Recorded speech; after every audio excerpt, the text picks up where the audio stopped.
ಇಡೀ ದೇಶದಾದ್ಯಂತ ದೊಡ್ಡ ಮಟ್ಟದ ಆಕ್ರೋಶಕ್ಕೆ ಕಾರಣ ಆಗಿರುವಂತಹ ವಿಚಾರ ಅಂದ್ರೆ ಇದು ತಿರುಪತಿ ತಿಮ್ಮಪ್ಪನ ಲಡ್ಡುವಿನಲ್ಲಿ ಪ್ರಾಣಿಗಳ ಕೊಬ್ಬು ಬಳಕೆ ಆಗಿದೆ ಅನ್ನುವಂತಹ ವಿಚಾರ. ಇಷ್ಟೆಲ್ಲ ವಿವಾದ ಆಗ್ತಾ ಇದ್ದಂತೆ ಭಕ್ತರಲ್ಲಿ ನಂಬಿಕೆ ಮೂಡಿಸಬೇಕಲ್ಲ ಮತ್ತೆ. ಹಾಗಾಗಿ ಈಗ ಶಾಂತಿ ಹೋಮ ಮಾಡಲಾಗ್ತಾ ಇದೆ ಅನ್ನೋದರ ಡೀಟೇಲ್ ಸಿಗ್ತಾ ಇದೆ. ಮೊದಲಿಗೆ ಶಾಂತಿ ಹೋಮ ಮುಕ್ತಾಯ, ಬಳಿಕ ವಾಸ್ತು ಹೋಮ ನಡೆಸಲಿದ್ದಾರೆ ಅರ್ಚಕರು. ನಂತರ ತುಪ್ಪ ಬಳಕೆ ಮಾಡಿದ್ದ ಸ್ಥಳದಲ್ಲಿ ಸಂಪ್ರೋಕ್ಷಣೆ ಕೂಡ ಆಗುತ್ತಂತೆ. ಅನ್ನ ಪ್ರಸಾದ ಲಡ್ಡು ತಯಾರಿಕೆ ಸ್ಥಳದಲ್ಲೂ ಕೂಡ ಶುದ್ಧಿ ಕಾರ್ಯ ಆಗುತ್ತೆ ಅನ್ನೋದರ ಡೀಟೇಲ್ಸ್ ಸದ್ಯ ಸಿಗ್ತಾ ಇದೆ. ದೊಡ್ಡ ಮಟ್ಟದ ವಿವಾದ ಆಗ್ತಾ ಇದ್ದಂತೆ, ಆಕ್ರೋಶ ವ್ಯಕ್ತವಾಗ್ತಾ ಇದ್ದಂತೆ ಹೋಮ ಹವನ ಶಾಂತಿಯ ಮೊರೆ ಹೋಗಿದ್ದಾರೆ ಅರ್ಚಕರು. ರಂಜಿತ್ ಲೈವ್ ಇದ್ದಾರೆ ಸ್ಪಾಟ್. ಈ ಬಗ್ಗೆ ಮತ್ತಷ್ಟು ಡೀಟೇಲ್ಸ್ ಅನ್ನ ಪಡ್ಕೊಳ್ಳೋಣ. ನನ್ನ ಸಹೋದ್ಯೋಗಿ ರಂಜಿತ್ ಶಿರಿಯಾರ್ ಸ್ಪಾಟ್ ಇಂದಲೇ ತಿರುಪತಿಯ ಸ್ಥಳದಿಂದಲೇ ನೇರ ಸಂಪರ್ಕದಲ್ಲಿ ಜಾಯಿನ್ ಆಗ್ತಿದ್ದಾರೆ. ನಿರಂತರವಾಗಿ ವರದಿ ಮಾಡ್ತಿದ್ದೀರಿ, ಮಾಹಿತಿ ಕೊಡ್ತಾ ಇದ್ದೀರಿ ರಂಜಿತ್. ಬಟ್ ಈಗ ಶಾಂತಿ ಮತ್ತೆ ಹೋಮ ಹವನ ಕೂಡ ಮಾಡಲಾಗ್ತಾ ಇದೆ, ಭಕ್ತರಲ್ಲಿ ಮತ್ತೆ ನಂಬಿಕೆ ಮೂಡಿಸ್ಬೇಕು ಅಂತ. ಅಂದ್ರೆ ನಮ್ಮ ಹಿಂದೂ ಸಂಪ್ರದಾಯ ಹೇಗಂದ್ರೆ ಏನಾದ್ರೂ ಮಡಿ ಇಲ್ಲ ಅಂದ್ರೆ ಅಲ್ಲೇನಾದ್ರೂ ಮೈಲಿಗೆ ಆಗಿದೆ ಅಂತ ಅಂದ್ರೆ ಶುದ್ಧಿ ಕಾರ್ಯ ಆಗುತ್ತೆ. ಆ ರೀತಿ ಪ್ರಕ್ರಿಯೆಗಳು ಆಗ್ತಾ ಇದೆಯಾ ಹೇಗೆ?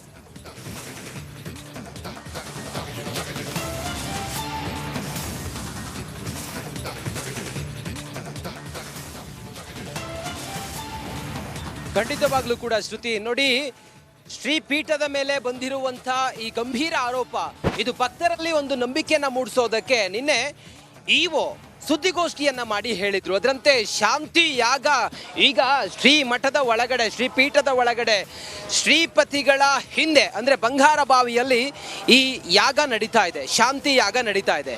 ಸುಮಾರು 3 ಹೋಮಕುಂಡದಲ್ಲಿ ನಡೀತಾ ಇರುವಂತ ಯಾಗ ಇದು. 8 ಜನ ದೇವಸ್ಥಾನದ ಅರ್ಚಕರು ಸೇರಿದಂತೆ 3 ಜನ ಆಗಮ ಶಾಸ್ತ್ರಜ್ಞರು ಸೇರಿದಂತೆ ರಾಮಕೃಷ್ಣ ದೀಕ್ಷಿತುಲು ಅರ್ಚಕರ ನೇತೃತ್ವದಲ್ಲಿ ನಡೀತಾ ಇರುವಂತ ಶಾಂತಿಯಾಗ ನಡೀತಾ ಇದೆ. ಬೆಳಿಗ್ಗೆ 6 ಗಂಟೆಗೆ ಆರಂಭ ಆಗಿದ್ದಂಥ ಶಾಂತಿಯಾಗ 10 ಗಂಟೆವರೆಗೂ ಕೂಡ ನಡೆಯುತ್ತೆ.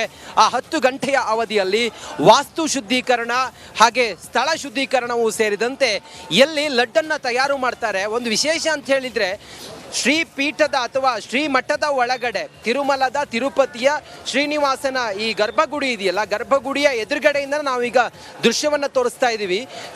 ಈ ಮಠದ ಅಥವಾ ಶ್ರೀಪೀಠದ ಒಳಗಡೆ ಶ್ರೀಪತಿಯನ್ನು ಕುಳಿತಿದ್ದಾನೆ. ಅದರ ಹಿಂದ್ಗಡೆ ಇರುವಂಥ ಬಂಗಾರ ಬಾವಿ, ಆ ಬಂಗಾರ ಬಾವಿಯ 3 ಹೋಮ ಕುಂಡಗಳಲ್ಲಿ ಈಗ ಯಜ್ಞಗಳು, ಹೋಮ ಹವನ ಇದೆಲ್ಲವೂ ಕೂಡ ನಡೀತಾ ಇದೆ. ಹಸುವಿನ ತುಪ್ಪ ಸೇರಿದಂತೆ ಹಸುವಿನ ಹಾಲು, ಗಂಜಲು ಪ್ರೋಕ್ಷಣೆ ಮಾಡುವ ಮೂಲಕ, ಪಂಚಗವ್ಯದ ಪ್ರೋಕ್ಷಣೆಯ ಮೂಲಕ ಈ ಒಂದು ವಿಧಿವಿಧಾನ ನಡೀತಾ ಇದೆ. ಆ ಮೂಲಕ ಈ ತಿರುಪತಿ ತಿರುಮಲನ ದೇವಸ್ಥಾನದಲ್ಲಿ ಆಗಿರುವಂಥ ಈ ಅಪಚಾರ, ಇದರ ಶುದ್ಧೀಕರಣದ ಕಾರ್ಯ ನಿನ್ನೆಯಿಂದಲೂ ಕೂಡ ಪ್ರಾಂಗಣದ ಹೊರಗಡೆ ನೋಡಬಹುದು ನೀವು ಶುದ್ಧೀಕರಣ ಹೇಗೆ ನಡೀತಿದೆ ಅಂತ. ಪ್ರಾಂಗಣದ ಹೊರಗಡೆ ಶುದ್ಧೀಕರಣ ಆದರೆ ಗರ್ಭಗುಡಿಯ ಒಳಗಡೆ ಹಾಗೆ ಅಲ್ಲಿರುವಂಥ ಸ್ಥಳ ಶುದ್ಧೀಕರಣವೂ ಸೇರಿದಂತೆ ವಾಸ್ತು ಶುದ್ಧೀಕರಣವೂ ಸೇರಿದಂತೆ ಎಲ್ಲವೂ ಕೂಡ ವಿಧಿವಿಧಾನಗಳಿಂದ ನಡೀತಾ ಇದೆ. ಪಂಚಗವ್ಯ ಪ್ರೋಕ್ಷಣೆಯ ಜೊತೆಗೆ ಪ್ರತಿಯೊಂದು ಕೂಡ ನಡೀತಿರೋದನ್ನು ಗಮನಿಸ್ತಾ ಇದ್ದೀರಿ.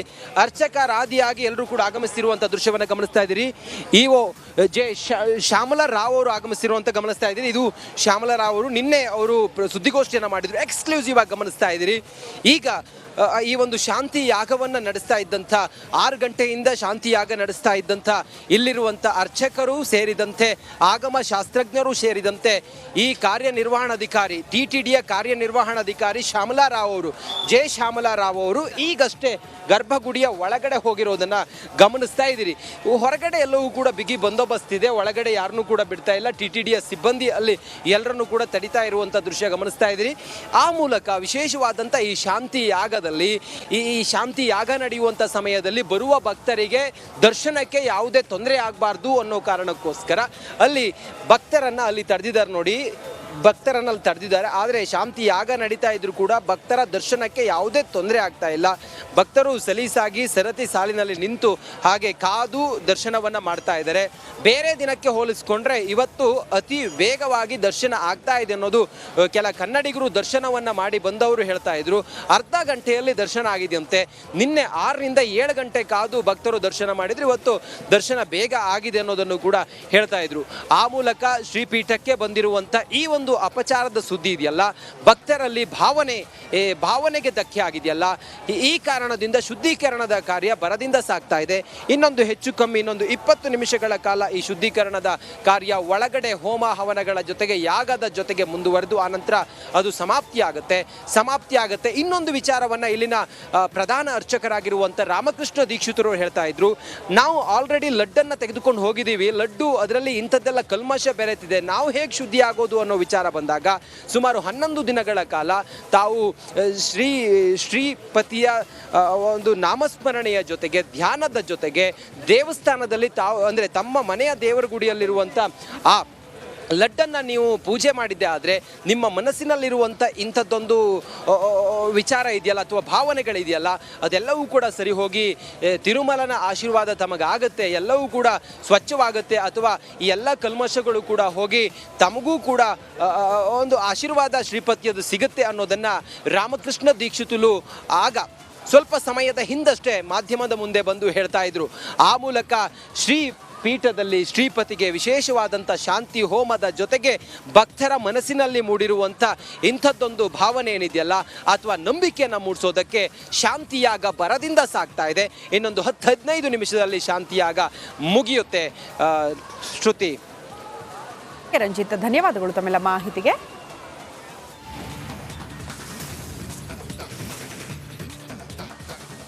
ಇನ್ನು ಕರ್ನಾಟಕದ ನಂದಿನಿ ತುಪ್ಪ ಪರಿಶುದ್ಧ ಅನ್ನೋದು ದೃಢಪಟ್ಟಿದೆ. ಮತ್ತೆ ಕರ್ನಾಟಕದ ನಂದಿನಿ ತುಪ್ಪದ ಮೊರೆ ಹೋದ TTD ಲ್ಯಾಬ್ ಟೆಸ್ಟ್ನಲ್ಲೂ ನಂದಿನಿ ತುಪ್ಪ ಶುದ್ಧ ಅನ್ನೋದು ದೃಢಪಟ್ಟಿದೆ. ಗುಣಮಟ್ಟ ಉಳಿಸಿಕೊಂಡ ಕರ್ನಾಟಕದ ನಂದಿನಿ ತುಪ್ಪ, ಘಮಘಮ ತುಪ್ಪ, ನಂದಿನಿ ತುಪ್ಪ. ಒಂದು ಆ್ಯಡ್ ಬರ್ತಾ ಇತ್ತಲ್ಲ, 50 ವರ್ಷದಿಂದ ಪೂರೈಕೆ ಆಗ್ತಿತ್ತು.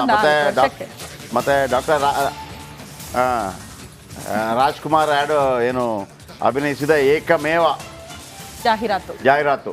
ಹೌದು, ಇದಕ್ಕೆ ಮಾತ್ರ ನಂದಿನಿ ತುಪ್ಪಕ್ಕೆ ಮಾತ್ರ ಬಂದಿರೋದು ಡಾಕ್ಟರ್ ರಾಜ್ಕುಮಾರ್, ಬೇರೆ ಯಾರಿಗೂ ಬಂದಿಲ್ಲ. ಮೋಸ್ಟ್ಲಿ ಅದಾದ್ಮೇಲೆ ಈಗ ಇತ್ತೀಚೆಗೆ ಪುನೀತ್ ರಾಜ್ಕುಮಾರ್ ಅವ್ರನ್ನೇನೋ ಇದು ಮಾಡ್ಕೊಂಡಿದ್ರು. ಅಲ್ಲ, ಪುನೀತ್ ರಾಜ್ಕುಮಾರ್, ಶಿವರಾಜ್ ಕುಮಾರ್ ಇವರೆಲ್ಲ ಬೇರೆ ಇದಕ್ಕೂ ಬಂದಿದ್ದಾರೆ. ನಾನು ಯಾಕೆ ಹೇಳ್ತಾ ಇದೆ ಅಂತಂದ್ರೆ ಅವತ್ತಿಂದ ಒಂದು ಮಾತು, ನನ್ನ ಉದ್ದೇಶ ಏನಪ್ಪಾ ಅಂತಂದ್ರೆ ಕೆಲವು ಲೆಜೆಂಡ್ಸ್ ಇದಾರಲ್ಲ ಇವರೆಲ್ಲ ಬೇರೆ ಇದಕ್ಕೆ ಬರೋದಿಲ್ಲ. ಅದ್ರ ಮೇಲೆ ನಂಬಿಕೆ ಇದ್ರೆ ರಜನಿಕಾಂತ್ ಅವರನ್ನು, ಈಗ ರಜನಿಕಾಂತ್ ಅವರಿಗೆ 100 ಕೋಟಿ ಇದೆ ಒಂದು ಪಿಕ್ಚರ್ಗೆ. ಅವರೊಂದು ಯಾವ್ದಾದ್ರು ಪಾನ್ಪರ ಬ್ರ್ಯಾಂಡ್ಗೆ ಬಂದ್ರೆ 1,000 ಕೋಟಿ ಕೊಡ್ತಾರೆ. ಹೌದು, 1,000 ಕೋಟಿ, 15 ನಿಮಿಷ ಕೆಲಸ ಆಯ್ತಾ. ಆಮೇಲೆ ಕಮಲ್ ಹಾಸನ್ ಬಂದ್ರು ಕೂಡ 1,000 ಕೋಟಿ ಕೊಡ್ತಾರೆ. ರಾಜ್ಕುಮಾರ್ ಬಂದಿದ್ರು ಕೂಡ 1,000 ಕೋಟಿ ಕೊಟ್ಬಿಡೋರು ಆಯ್ತಾ. ಬಟ್ ಅವ್ರು ಹೋಗ್ಲಿಲ್ಲ. ರಜನಿಕಾಂತ್ ಕೂಡ ಒಂದು ಯಾವುದೋ ಮಾಡಿದ್ದಾರೆ. ಯಾವುದಕ್ಕೆ ಅಂತಂದ್ರೆ ಈ ಪಲ್ಸ್ ಪೋಲಿಯೋದು ಒಂದು ಹಳೇದೊಂದು ಆ್ಯಡ್ ಇದೆ ಅಂತ, ಪಲ್ಸ್ ಪೋಲಿಯೋದು ಒಂದು ಮಾಡಿದ್ದಾರೆ ಅಂತ. ಅಂದರೆ ದುಡ್ಡು ತಗೊಂಡಲ್ಲ. ಕಮಲ್ ಹಾಸನ್ ಅಂತೂ ಮಾಡಲೇ ಇಲ್ಲ. ಇವ್ರು ನೋಡಿ, ಅಂದರೆ ಅದರ ಅರ್ಥ ಏನಂತಂದರೆ ದುಡ್ಡು ಮಾಡೋದೇ ಅವರ ಉದ್ದೇಶ ಆಗಿರೋದಿಲ್ಲ. ಈಗ ಅವರನ್ನು ಟೀಕೆ ಟಿಪ್ಪಣಿ ಮಾಡ್ಬೋದು ರಾಜಕೀಯ ಕಾರಣಗಳಿಗೆ, ಅದು ಬೇರೆ. ಆದರೆ ನಾವೊಂದು ಏನು ಹೆಮ್ಮೆ ಪಡಬೇಕು ಅಂದ್ರೆ ಇವರೆಲ್ಲ ನಮ್ಮ ಭಾರತ ದೇಶದ ಒಳಗಿರುವವರು. ದುಡ್ಡು ಸಿಗತ್ತೆ ಅಂತ ಹೇಳುವಾಗ ಕಮಲ್ ಹಾಸನ್ ಯಾವುದೇ ಪಿಕ್ಚರ್ ಯಾವುದೇ ಏನೋ ಆ್ಯಡ್ ಮಾಡಿಬಿಟ್ರೆ ಪಾನ್ಪರಾಗಿ ಹೋಗಲ್ವಾ? ಮಾಡಲ್ಲ ಅವರು. ರಜನಿಕಾಂತ್ ಮಾಡಲ್ಲ. ರಾಜ್ಕುಮಾರ್ ಕೇವಲ ಕನ್ನಡದ ವಿಚಾರವಾಗಿ. ಆಮೇಲೆ ತಿರುಪತಿ ತಿಮ್ಮಪ್ಪನ ಪಾತ್ರ ಮಾಡಿದ್ದು ರಾಜ್ಕುಮಾರ್ ಮಾತ್ರ ಆಯ್ತಾ. ಉಳಿದವ್ರದೆಲ್ಲ ಈ ಸುಮನ್ ಅಂತ ಒಬ್ಬರಿದ್ದಾರೆ ತೆಲುಗಲ್ಲಿ, ಸುಮನ್ ಅಂತ ಕೇಳಿರ್ಬೋದು ನೀವು. ಅವರು ಮೂಲತಃ ಕನ್ನಡದವರೇ. ಅವರು ಮಾಡೋದು ಜಾಸ್ತಿ ತಿರುಪತಿ ತಿಮ್ಮಪ್ಪನ ರೋಲ್ಗಳು ಎಲ್ಲ ಸಿನಿಮಾಗಳಲ್ಲಿ. ದಮ್ಮುಗಾಗಿ ಸುಮನ್ ಮಂಗಳೂರು ಮೂಲದವರು. ಅವರು ಅನೇಕ ಪಿಕ್ಚರ್ಗಳು, ಕನ್ನಡ ಪಿಕ್ಚರ್ಗಳು ಮಾಡಿದ್ದಾರೆ, ತೆಲುಗಲ್ಲಿ ಬಹಳ ಫೇಮಸ್ ಆಗಿದ್ದವರು. ರಾಜ್ಕುಮಾರ್, ತಿರುಪತಿ ತಿಮ್ಮಪ್ಪ, ರಾಜ್ಕುಮಾರ್ ಮತ್ತು ನಂದಿನಿ ತುಪ್ಪ ಅವಿನಾಭಾವ ಸಂಬಂಧ ಮತ್ತು ಅದು ಪರಿಶುದ್ಧ ಅನ್ನೋದು ಮತ್ತೊಮ್ಮೆ ಪ್ರೂವ್ ಆಯ್ತು. ಓಕೆ, ಇನ್ನು ತಿರುಪತಿ ಲಡ್ಡು ಲಡಾಯಿ ಭಾರಿ ಸದ್ದು ಮಾಡ್ತಾ ಇದೆ. ಕಲಬೆರಕೆ ಲಡ್ಡುಗೆ ಮಠಾಧೀಶರು ಕೂಡ ಕೆರಳಿ ಕೆಂಡವಾಕಿದ್ದಾರೆ. ದೇವಾಲಯಗಳನ್ನ ಸರ್ಕಾರದ ನಿಯಂತ್ರಣದಿಂದ ಮುಕ್ತಗೊಳಿಸಬೇಕು ಅಂತ ಕೂಡ ಆಗ್ರಹಿಸಿದ್ದಾರೆ. ಈ ಕುರಿತ ರಿಪೋರ್ಟ್ ಇದೆ, ಬನ್ನಿ ನೋಡ್ಕೊಂಡು ಬರೋಣ.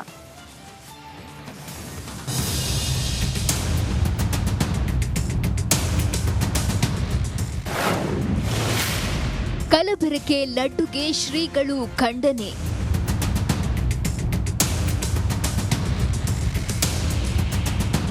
ತಿರುಪತಿ ಲಡ್ಡುವಿನಲ್ಲಿ ದನದ ಕೊಬ್ಬು ಬಳಕೆಯನ್ನ ಉಡುಪಿ ಪೇಜಾವರ ಮಠದ ಶ್ರೀ ವಿಶ್ವಪ್ರಸನ್ನ ತೀರ್ಥರು ಖಂಡಿಸಿದ್ದಾರೆ.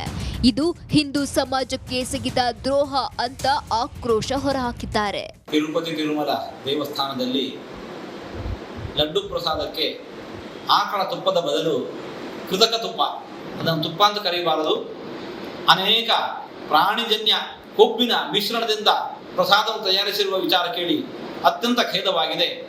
ಮೀನಿನ ಎಣ್ಣೆ, ಹಂದಿಯ ಕೊಬ್ಬು, ಹಸುವಿನ ಕೊಬ್ಬು ಇದನ್ನೆಲ್ಲ ಬಳಸಿ ಆ ಪ್ರಸಾದವನ್ನು ತಯಾರಿಸಿರುವಂತಹದ್ದು ಸಮಾಜಕ್ಕೆ ಬಗೆದಿರುವ ದೊಡ್ಡ ಅಪಚಾರ, ಭಗವಂತನಿಗೆ ದೇವರಿಗೆ ಬಗೆದಿರುವ ದೊಡ್ಡ ಅಪಚಾರ.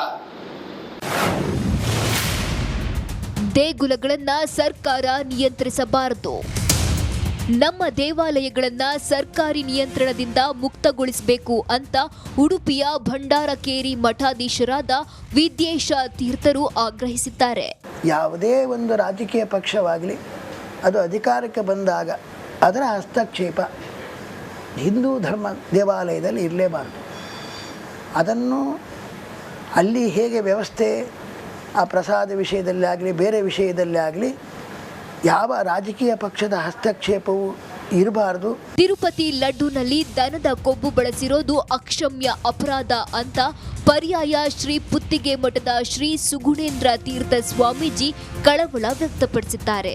ಹೇಗೆ ಉಳಿದ ಧರ್ಮಗಳಿಗೆ ಅವರದೇ ಆದಂತಹ ಒಂದು ನಿಯಂತ್ರಣ ವ್ಯವಸ್ಥೆಯನ್ನು ಸರ್ಕಾರ ನೀಡಿದೆಯೋ ಹಾಗೆ ಎಲ್ಲ ಸಾಧು ಸಂತರ ನೇತೃತ್ವದಲ್ಲಿ ಹಿಂದೂ ಧರ್ಮದ ಎಲ್ಲ ಮಠಗಳು ಮಂದಿರಗಳು ನಿಯಂತ್ರಿತವಾಗಿದ್ದರೆ ಪ್ರಾಚೀನವಾದಂತಹ ಸಂಪ್ರದಾಯಗಳು ಶುದ್ಧತೆ ಪರಿಶುದ್ಧತೆ ಮತ್ತು ಎಲ್ಲ ಒಂದು ಸಂಸ್ಕೃತಿ ಇದನ್ನೆಲ್ಲ ಉಳಿಸಿಕೊಂಡು ಬೆಳೆಸಿಕೊಂಡು ಬರಲಿಕ್ಕೆ ಸಾಧ್ಯವಾಗ್ತದೆ. ಇನ್ನು ತಿರುಪತಿ ಲಡ್ಡು ಕಲಬೆರಕೆಗೆ ಶ್ರೀ ಶ್ರೀ ರವಿಶಂಕರ್ ಬೇಸರ ಹೊರಹಾಕಿದ್ದಾರೆ.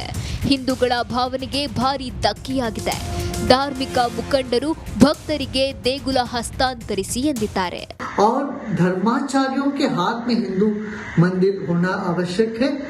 एक सरकारी ऑफिसर भी उसमें रहे मगर उनका पात्र कम होना चाहिए.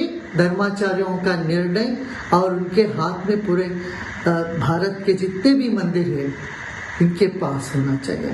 ತಿರುಪತಿಯ ಲಡ್ಡು ಲಡಾಯಿಯಿಂದ ದೇವಾಲಯಗಳನ್ನ ಸರ್ಕಾರದ ಹಿಡಿತದಿಂದ ಮುಕ್ತಿಗೊಳಿಸಬೇಕು ಅನ್ನೋ ಕೂಗು ಎಬ್ಬಿಸಿರೋದಂತೂ ಸತ್ಯ.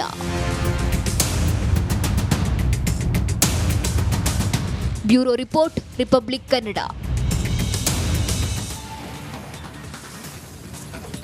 ಇತ್ತೀಚೆಗೆ ರಾಜ್ಯದಲ್ಲಿ ಕ್ರೈಮ್ ರೇಟ್ ಜಾಸ್ತಿ ಆಗಿದೆ ಅನ್ನುವಂತಹ ವಿಚಾರ ಬೆಳಕಿಗೆ ಬಂದಿತ್ತು. ಕಾರಣ ಇಷ್ಟೇ, ಪದೇ ಪದೇ ಈ ಗಲಭೆ ಪ್ರಕರಣಗಳು, ಕೊಲೆ ಪ್ರಕರಣಗಳು ಮುನ್ನೆಲೆಗೆ ಬರ್ತಾ ಇದೆ. ಈಗ ನೋಡಿ, ಸಿಲಿಕಾನ್ ಸಿಟಿಯಲ್ಲಿ ಮತ್ತೊಂದು ಆಸಿಡ್ ದಾಳಿಯ ಪ್ರಕರಣ ನಡೆದು ಹೋಗಿದೆ ಅಂತೆ. ಕಾಮಾಕ್ಷಿ ಪಾಳ್ಯ ಠಾಣಾ ವ್ಯಾಪ್ತಿಯಲ್ಲಿ ನಡೆದಂತಹ ಘಟನೆ ಇದು. ಉತ್ತರ ಭಾರತ ಮೂಲದ ನಾಗೇಶ್ ಮೇಲೆ ದಾಳಿ ಮಾಡಲಾಗಿದೆ. ಪರಿಚಯಸ್ಥರಿಂದಲೇ ಆಸಿಡ್ ದಾಳಿ ಮಾಡಿರುವ ಶಂಕೆ ವ್ಯಕ್ತವಾಗ್ತಾ ಇದೆ. ದಾಳಿ ಬಗ್ಗೆ ಮಾಹಿತಿ ನೀಡಿದ್ದಾರೆ ಗಾಯಾಳು ನಾಗೇಶ್. ಟಾಟಾ ಎಸ್ನಲ್ಲಿ ಬಂದವರು ಆಸಿಡ್ ದಾಳಿ ಮಾಡಿ ಎಸ್ಕೇಪ್ ಆಗಿದ್ದಾರೆ ಅನ್ನೋದ್ರ ಬಗ್ಗೆ ಗಾಯಗೊಂಡಿರುವಂತಹ ನಾಗೇಶ್, ಯಾರ ಮೇಲೆ ಆಸಿಡ್ ಅಟ್ಯಾಕ್ ಆಗಿದೆಯಲ್ಲ ಆ ನಾಗೇಶ್ ಮಾತನಾಡ್ತಾ ಇದ್ದಂಥ ಸಂದರ್ಭದಲ್ಲಿ ಹೇಳಿದ್ರು, ಟಾಟಾ ಎಸ್ ಅಲ್ಲಿ ಬಂದ್ರು, ಆಸಿಡ್ ದಾಳಿ ಮಾಡಿ ಹೋಗಿದ್ದಾರೆ, ಅವರು ಪರಿಚಯಿಸ್ತಾರೆ ಅಂತ ಅನಿಸಿದೆ ಅನ್ನುವಂತಹ ವಿಚಾರವನ್ನ ಪ್ರಸ್ತಾಪ ಮಾಡಿದ್ದಾರೆ. ನಾನು ಎಣ್ಣೆ ಕುಡಿಯೋಕೆ ಹೋಗಿದ್ದು, ಎಣ್ಣೆ ಕುಡಿದು ಮನೆಗೆ ಹೋಗುವಾಗ ಟಾಟಾ ಎಸ್ನಿಂದ ಇದರಿಂದ ಬಂದು ಒಂದು ಮನುಷ್ಯ ಬೇಸದಾಗ್ಬಿಟ್ಟು ಹೆಂಗಾರು ಯಾರಿದ್ದಾರೆ ಅಂತ ಪರಿಚಯ ಇಷ್ಟೇ. ನಾನು ಎಣ್ಣೆ ಕುಡಿಯೋಕೆ ಹೋಗಿದ್ದು, ಎಣ್ಣೆ ಕುಡಿದು ಮನೆಗೆ ಹೋಗುವಾಗ ಟಾಟಾ ಎಸ್ನಿಂದ ಇದರಿಂದ ಬಂದು ಒಂದು ಮನುಷ್ಯ. ಈಗ ಒಂದು ಬ್ರೇಕ್ ಇರುತ್ತೆ. ಬ್ರೇಕ್ ಆದ ಬಳಿಕ ಮುಂದಿನ ಭಾಗದಲ್ಲಿ ಮುನಿರತ್ನಗೆ SIT ತನಿಖೆಯ ಸಂಕಷ್ಟ, ಸ್ಟೋರಿಯ ಡೀಟೇಲ್ಸ್ ನೋಡೋಣ ಸ್ಮಾಲ್ ಬ್ರೇಕ್ ಆದ್ಮೇಲೆ.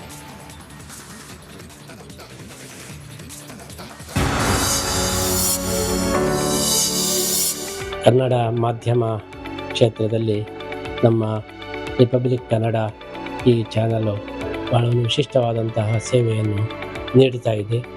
ಇದೀಗ 1 ವರ್ಷವನ್ನು ಪೂರೈಸ್ತಾ ಇರೋದು ನಮಗೆಲ್ಲ ಬಹಳ ಸಂತೋಷವಾಗಿದೆ. ಈ ಒಂದು ಶುಭ ಸಂದರ್ಭದಲ್ಲಿ ನಾವು ಈ ಚಾನಲ್ಗೆ ಶ್ರೀಕೃಷ್ಣ ಮುಖ್ಯ ಪ್ರಾಣದೇವರ ವಿಶೇಷ ಅನುಗ್ರಹದಲ್ಲಿ ಇಂಥ ಒಂದು ವಿಶಿಷ್ಟವಾದಂತಹ ಈ ಚಾನಲು ಕನ್ನಡ ನಾಡಿಗೆ ಒಂದು ವಿಶಿಷ್ಟವಾದ ಸೇವೆಯನ್ನು ನೀಡುವಂತಾಗಲಿ. ಇದಕ್ಕೆ ಕಾರಣರಾದಂತಹ ಎಲ್ಲ ಮಹನೀಯರಿಗೂ ಕೂಡ ಶ್ರೀಕೃಷ್ಣ ಮುಖ್ಯ ಪ್ರಾಣದೇವರ ಉಡುಪಿ ಶ್ರೀಕೃಷ್ಣ ಮುಖ್ಯ ಪ್ರಾಣದೇವರ ಅನುಗ್ರಹ ನಿರಂತರ ಇರಲಿ ಅಂತೇಳಿ ಈ ಸಂದರ್ಭದಲ್ಲಿ ನಾವು ಶುಭ ಹಾರೈಸ್ತಾ ಇದ್ದೀವಿ. 1 ವರ್ಷದ ನಿರ್ಭೀತ ಪತ್ರಿಕೋದ್ಯಮ ರಿಪಬ್ಲಿಕ್ ಕನ್ನಡ, ಇದು ನಿಮ್ಮ ಧ್ವನಿ.